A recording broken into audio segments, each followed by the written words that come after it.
Ja, liebe Freunde, heute habe ich eine junge Schülerin bei mir, die Yvonne, ist aus St. Gerkel im Haus, also nicht weit von mir weg. Und du hast auch Spaß am Zugspielen, gell? Sie spielt ja schon recht fleißig, hat am Anfang haben wir Begriffsschrift gemacht. Wie lange? Wow, 1,5 Jahre. Ungefähr 1,5, 2 Jahre. Und seit, glaube ich, 1, 2 Monaten haben wir jetzt umgestellt, weil sie ein bisschen schwer geworden mit dem Auswendigspielen und wir haben gesagt, das muss einfach sein auswendig, gell? Weil wir können ja die Noten mitnehmen. Und so haben wir jetzt umgestellt auf die Videos und das klappt relativ gut.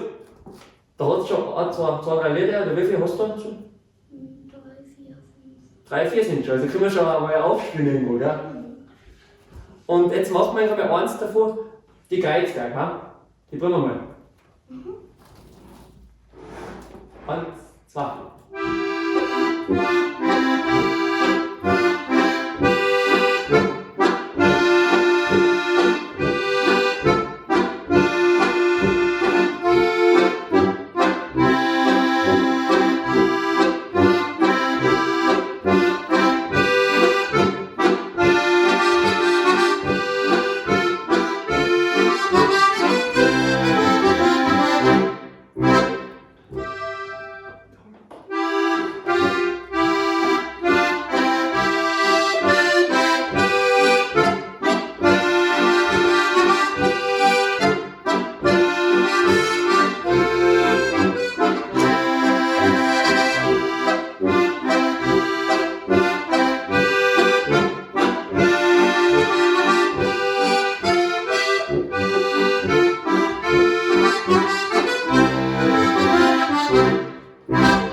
Ja, war schon recht gut.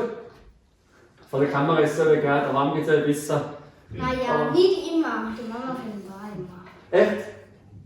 Aber das ist, gut, das ist ein gutes Training, oder? Da filmst du und dann sagst du das, oder? Ja, und manchmal macht es lustige Geräusche dazu. Also dann sagst du, das ist schnell oder was auch immer, gell? Aber sagst du, dass ich jetzt selber mal anfangen zu lernen. Und dann siehst du, und dann kannst du auch zu mir kommen und dann magst du auch ein Video machen, sagst du. Das kostet ein bisschen länger, die Kreuzberg, gell, glaube ich, 1, 2 Monate schon, oder ein gutes Monat. Und wie geht es dir mit Merken mit den Leuten? Geht recht gut, gell? Ja. Das klappt schon recht gut und das ist echt Wahnsinn, mit jedem Lied wirst du besser. Die Yvonne hat jetzt dann schon, also 8 Jahre muss man dazu sagen, ist es jetzt dann. Genau. Und was wir jetzt gemacht haben, seit kurzem haben wir die Sterne ausprobiert, gell? Das ist ja nicht ganz, aber wir haben gesagt, wir probieren es, gell, da vom Publikum. Die Sterne am Himmel.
Die Sterne.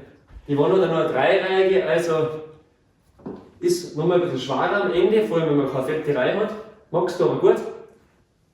Jetzt gehen wir wieder ein bisschen weiter eben, gell? Macht das gut, super. Und erstens vielleicht seht ihr es einmal dann irgendwann im Fernseher oder wer weiß, gell, was es gibt. Also, servus.